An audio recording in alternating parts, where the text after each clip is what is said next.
The Carolina Panthers cleared up some cap space on Wednesday afternoon. What moves could they be gearing up to make next week in free agency? I'll tell you right here on Locked On Panthers. You are Locked On Panthers, your daily Carolina Panthers podcast. Part of the Locked On Podcast Network. Your team every day.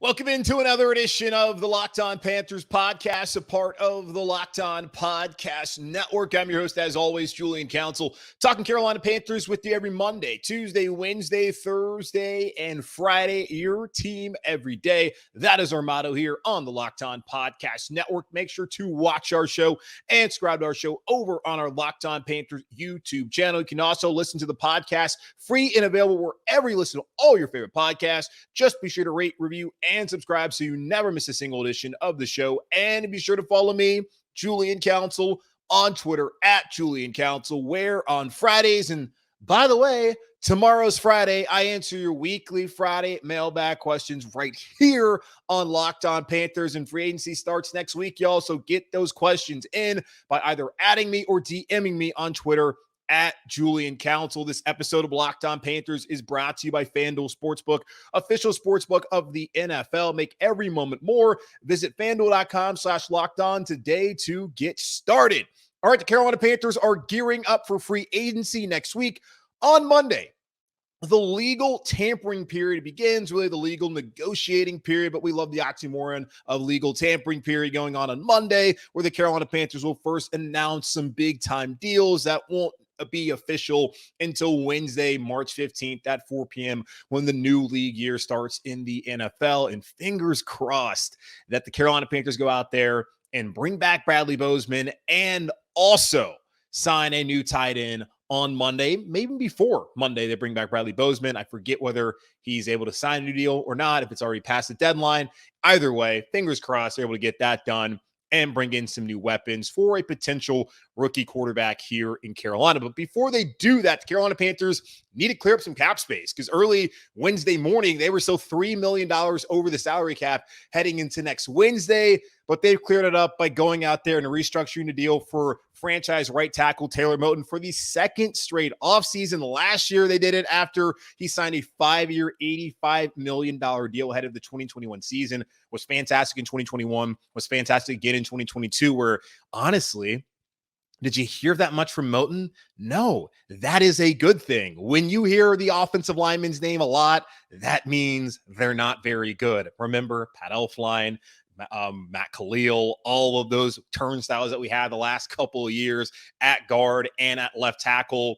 Nowadays, we don't even think about them, because the only time you really talk about an offensive lineman is if they are playing terribly.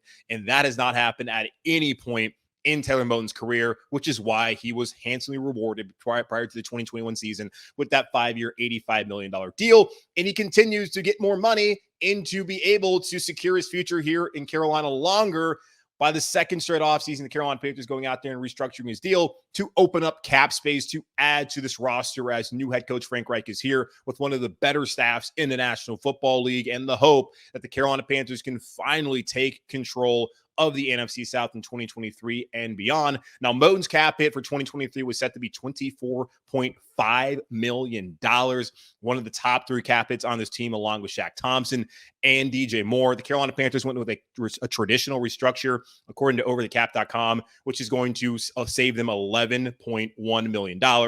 Now meaning that Taylor Moton's cap hit in 2023 is $13.4 million. And with that $11.1 million, the Carolina Panthers are under the salary cap at approximately $8 million. His 2023 salary is already fully guaranteed anyway, so all they're really doing is giving themselves some cap space for this year and giving Taylor Moton more money that he rightfully deserves here in Carolina. So again, that should bring them about $8 million below the salary cap, as they use the full 11.1 traditional restructure for Taylor Moton. Now, $8 million, that's not nearly enough to go out there and sign your draft class and do all the other moves Carolina Panthers want to do. So what are some other possible moves that we could see ahead of the new league year starting next season? Well, or next week. Extending Brian Burns is pretty obvious. It's $16 million cap hit right now for the 5th-year option. They can save $11.9 million of that with a traditional restructure.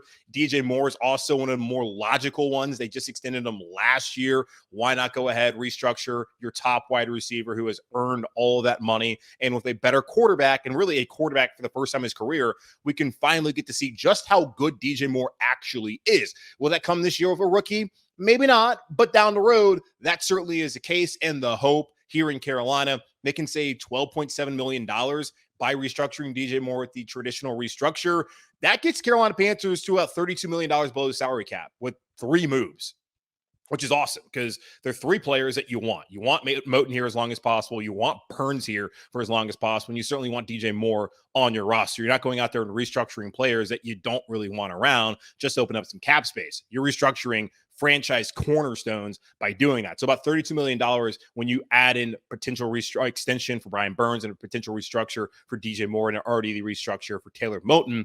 So that's not just it. The Panthers can continue to open up more space. If you look at cutting Shaq Thompson, that's $13.1 million. So about $45 million we're looking at there. They cut Damian Wilson, another no-brainer, $3.6 million, about $49-50 million there. And if you cut Pat Elflein, which I've said, I don't know if I necessarily want that or not, they can save $4.2 million. So about $54 million cap space saved by restructuring Moton, extending Burns, restructuring DJ Moore, cutting Shaq Thompson, cutting Damian Wilson, cutting Pat Elflein. That should be more than enough room for the Carolina Panthers to sign their draft class come draft time in May. Also, to find a veteran quarterback to be the bridge or backup this year, to sign Bradley Bozeman back to the team, sign Deontay Foreman to a team-friendly deal if he'll agree to that, get a free agent tight end, a Hayden Hurst, a Dalton Schultz, a Mike Gesicki, get one of those guys here to Carolina, also get a veteran wide receiver, and then still have room left for in-season moves. The Panthers are not going to be in a bad cap situation, and it helps that only a couple of restructures, especially with guys that you want in Corbett and in Moton and potentially DJ Moore, can get you right to that spot. And it'd be unfortunate to let Shaq Thompson go, but looking at that cap space, it's possible that they could maybe allow him to go out there, test the market, and then bring him back. But Shaq did say on Twitter to a fan a couple weeks ago, would you take a pay cut at your job? So it begs the question whether Shaq Thompson will be willing to come back to Carolina if they do indeed decide to cut him and then try to re-sign him later if his market out there is not exactly where he wants to be in free agency. So that's where the Carolina Panthers are at. I think by making those moves, the ones that they've already made and the ones that I have out there suggested, the Carolina Panthers can be in a position to fill all those holes that they wanted this offseason, where they got to get that veteran quarterback. I want them to get a veteran tight end who can catch the football, draft one as well who can catch it, but focus on getting a veteran during free agency, add in another wide receiver. We'll see what they do at safety, at linebacker, but the massive needs that they have, like bringing back Bozeman, getting a veteran quarterback, adding a tight end, all of those couldn't be made in this situation where the Carolina Panthers are able to open up about $54 million in cap space heading into the new league year next Wednesday at 4 p.m. So because of this, it's part of the reason why I told y'all yesterday I'm not all in on the Carolina Panthers going out there and signing Lamar Jackson to an offer sheet where he's already been placed on a non-exclusive franchise tag, which means $32 million. And $32 million would also go into the salary cap this upcoming season. So right there, Panthers only have about $22 million if they make that move with Lamar, if they do all the moves I just suggested. And also the contract, the 2 first-round picks. This is part of the reason why I haven't really been all that gung-ho about the move monetarily. Now, the player, yes, on board with that. Does he fit Frank Reich's system? Ellis Williams of the Charlotte Observer had a good article on Wednesday kind of saying that not really, even though he's a great player. So there's plenty of things I like about Lamar and also question about Lamar potentially coming to Carolina. But to me, it all comes down to the contract, and I'll talk about that here in just a moment on Locked On Panthers. But before I do that, again, y'all, FanDuel, our official sports betting partner right here on the Locked On Podcast Network. They are so amazing. March Madness is coming up here shortly, so you guys are going to want to get in on all those bets, and now is the perfect time to download FanDuel, America's #1 sportsbook, because new customers, that could be you, get a no-sweat first bet up to $1,000. That's bonus bets back if your first bet doesn't win. Just download the FanDuel Sportsbook app. It's safe, secure, and super easy to use. Then you can bet on everything from the money line to point scores and threes drained. Plus, FanDuel even lets you combine your bets for a chance at a bigger payout of a same game parlay. So don't miss the chance to get your no sweat first bet up to $1,000 in bonus bets when you go to FanDuel.com/lockedon. That's FanDuel.com/lockedon to learn more. Make every moment more. FanDuel, an official sports betting partner of the NBA.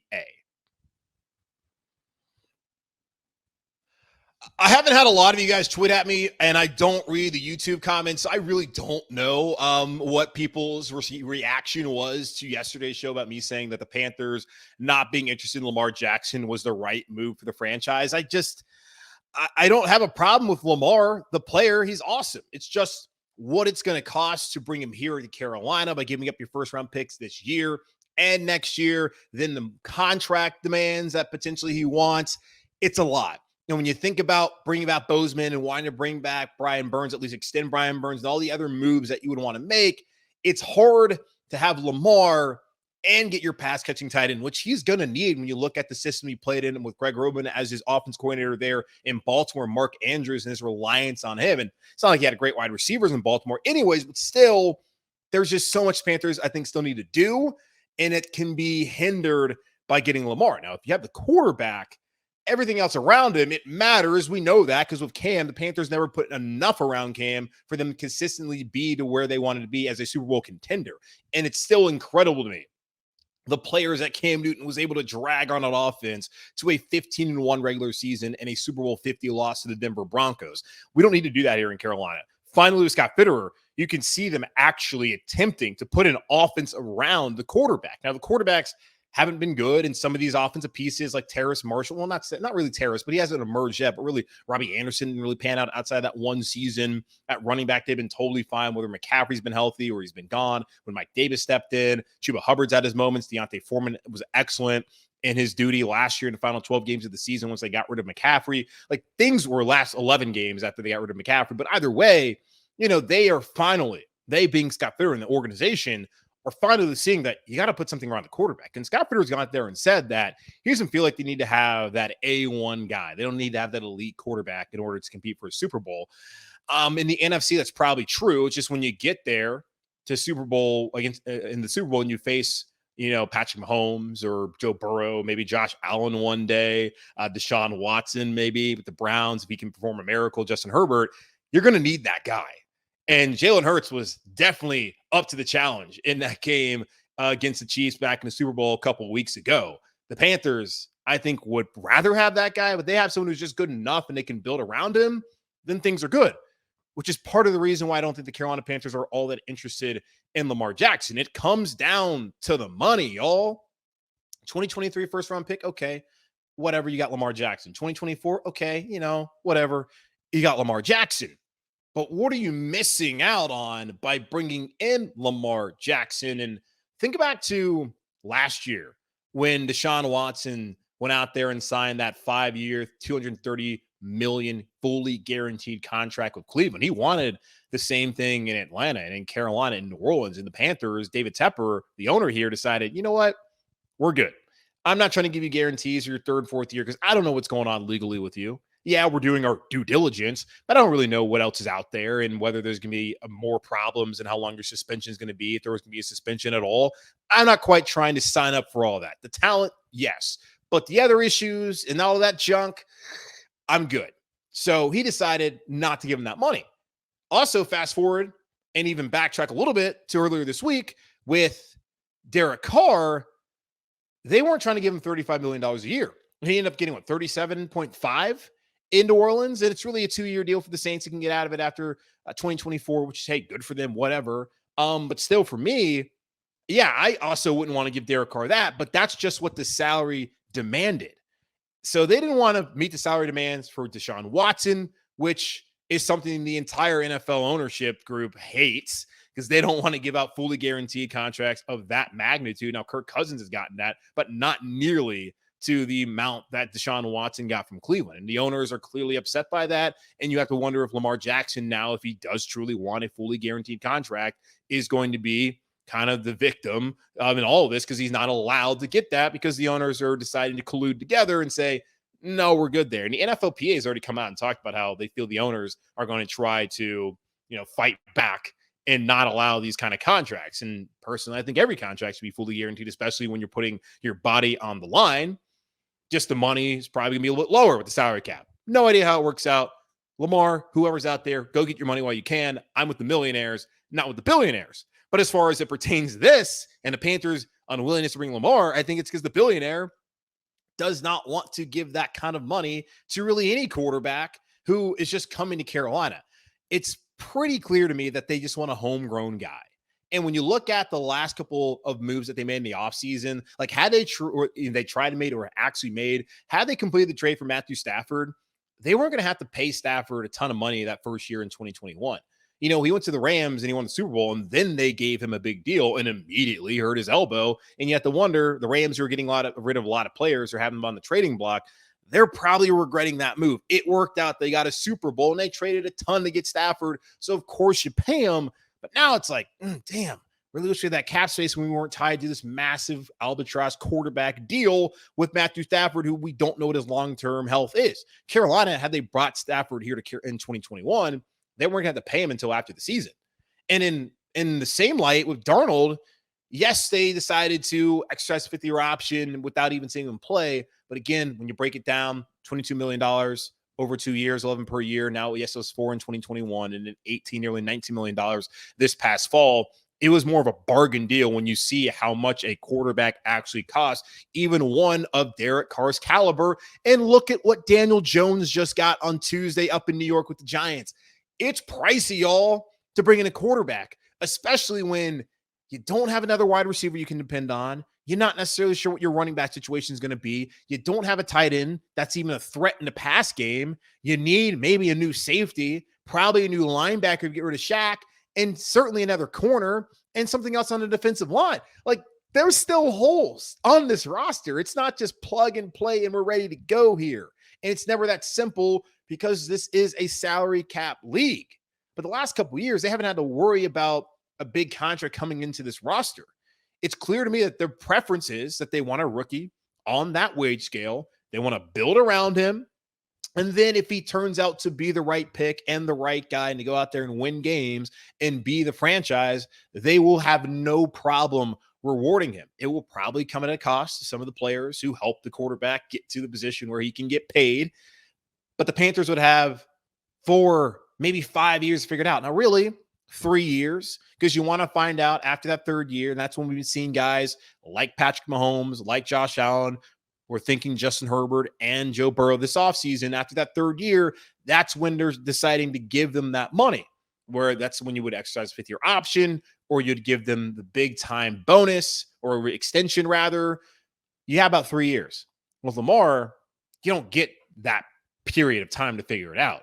You already have your guy, of course, but then you don't have everything else around him. You want to have everything around. You want to get the guy who's young, be able to build around him, and then figure out who's going to come along for the ride once you finally do pay that player that kind of money. That's why I think the Carolina Panthers aren't all that interested right now in bringing Lamar Jackson to Carolina. It's not really the draft pick. It's just the financials around it. And for that, I don't really blame them. All right, let's take a quick pause here on the show, and I'll come back and wrap things up here on Locked On Panthers. All right, guys, that's going to be it for the show today. Did not have a ton to really say to you. I was trying to get Joe Person on the show, but maybe we'll get him on next week. But either way, I'm headed out to the desert, going to be working the race out there in Phoenix. So kind of got to go pack and do some other things, and didn't really have much else to say about the Panthers. I did want to talk about the restructures, want to get in that last tidbit about Lamar. But outside of that, that's kind of all I got for you anyways for the show. But tomorrow, weekly Friday mailbag. So again, at me, DM me on Twitter, get those questions in here on the show, and I'll answer all of your questions, as long as, of course, they're good questions. Let's ask good questions. If you don't ask a good question, your question's probably not get answered, but I'll always try to answer it, at least on Twitter. So at me, DM me on Twitter, at Julian Council. Follow me, of course. And again, y'all watch the show, subscribe to the show over on our Locked On Panthers YouTube channel. And you can check out the podcast free and available wherever you listen to all your favorite podcasts, including this one, I would imagine, either at me or DM me on Twitter at Julian Council. In the meantime, be safe, be happy, be whole. As always, keep pounding, and I'll talk to you all tomorrow for yet another edition of the weekly Friday mailbag right here on Locked On Panthers.